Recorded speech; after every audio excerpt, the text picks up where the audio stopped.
Elisabeth Borne avait annoncé en 2023 un plan à 100 milliards d'euros pour le ferroviaire d'ici 2024, alors qu'elle était encore Première ministre.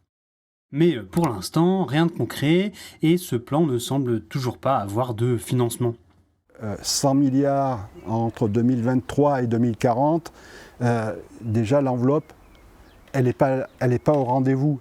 Et d'ailleurs même le président de la SNCF, Jean-Pierre Farandou, dit lui-même que dans ce plan de 100 milliards d'euros, il manque 1,5 milliard d'euros par an, justement pour les lignes de desserte fine. Il faut faire en sorte qu'il y ait plus de financement pour le train, au-delà de ces 100 milliards.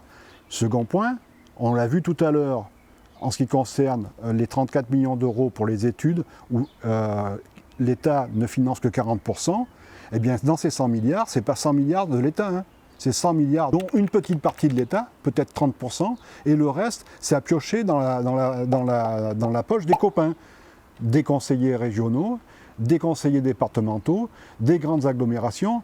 Et qu'est-ce que ça représente comme danger? D'abord, ce n'est pas du tout fair play de ne pas assumer sa compétence budgétaire, mais surtout, en termes de prise de décision, c'est un enfer.